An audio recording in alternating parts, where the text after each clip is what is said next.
What the Truck Wednesday, Tom and Russell here. Hey, everybody. We're going to talk about a little issue that we've come across.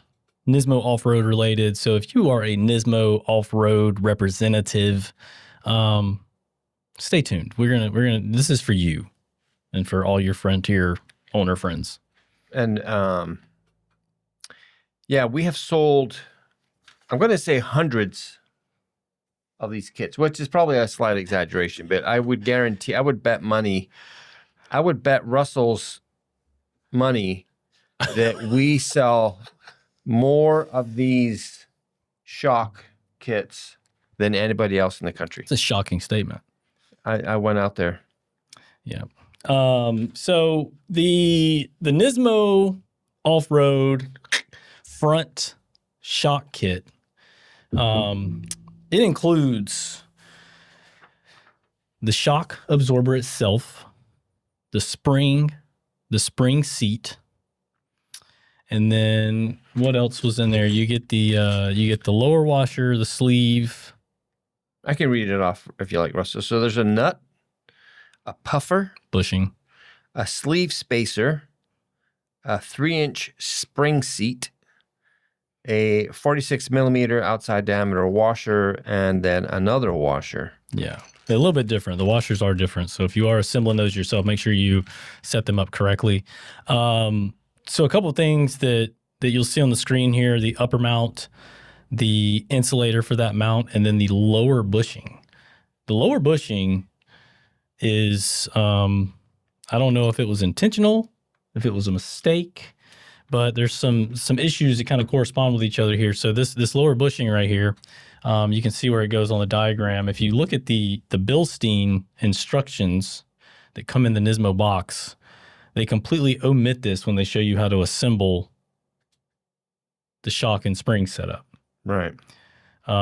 So if you don't, if you don't question it and you just follow the directions like Tom said he would. Yeah. I mean, if I was doing this, I would just follow the instructions to the letter because these are the official instructions. Yeah. And you would think you'd be A-okay. You would, but it got left out. And so if you install all this, put it together, assembled, try to tighten this thing all together, you're not able to tighten it down enough, because you run out of threads on the shock. So you got to install this bushing. It's there for a reason. And if you're a Nissan parts guy and you save my diagram, because the diagram in the parts catalog is also a little funky. It has all the parts there. It's just the way it shows them.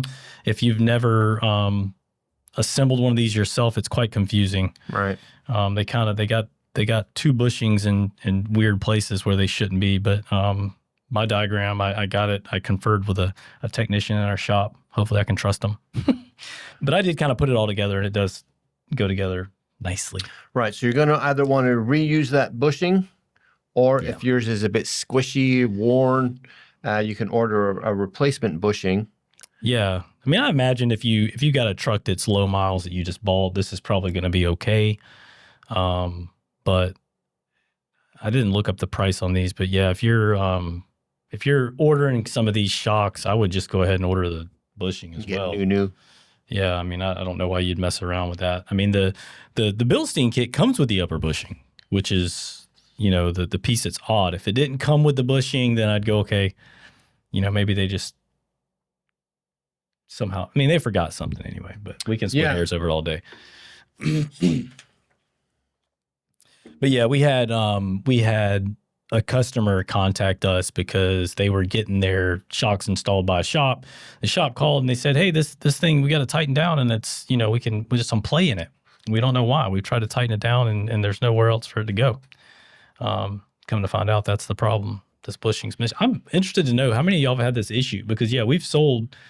I think that people have probably just overcome it and figured it out, and haven't said anything to us. But Nissan, update your info, because this is annoying.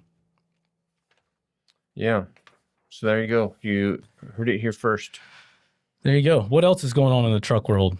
Anything good? Well, I was looking through the shelves the other day, and when we talked about the last set of the spark plug wires for the Pathfinder. Yep. Excuse me.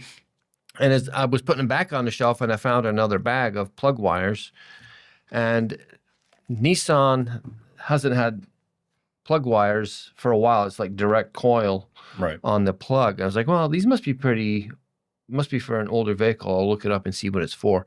So we also have a set in stock of the spark plug wires for a Frontier and Xterra if it's supercharged. Okay. So That's interesting. yeah.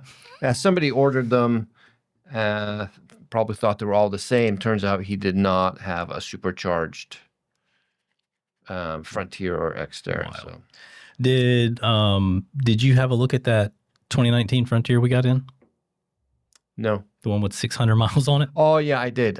Yes, it's immaculate. If you're local and you love the D40 and you wish you could buy one brand new right now because the D41 is not your cup of tea, come see us in Olympia, Washington, because we have one that is absolutely pristine. Yeah, I think the guy bought it and probably drove it for a month, 2 months, Yeah. maybe 3 months, and then or maybe he drives it, but on really short trips. Who knows? But it's only got 600 miles on it. 600 miles. Did you look under the hood? Yeah.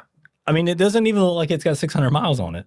I've driven new cars off the lot to go out, drive for a couple of days to get pictures and stuff and pop the hood, and the engine you kind of get that, road dust. Right. That truck is just clean. It's white, it's automatic, 2.4 liter. Somebody come snag it up for real. Because I wish I could, was in the position to buy a truck right now. I'd buy it just to stun on people. Look how clean my truck is. Well, you could trade in your Datsun towards it and Yeah. No, I'm going to get shave a couple of bucks off your monthly payment. I had a guy stop by and ask me the other day. I was outside. He goes, "You going to fix that thing?" I said, "Yes, I am." Okay.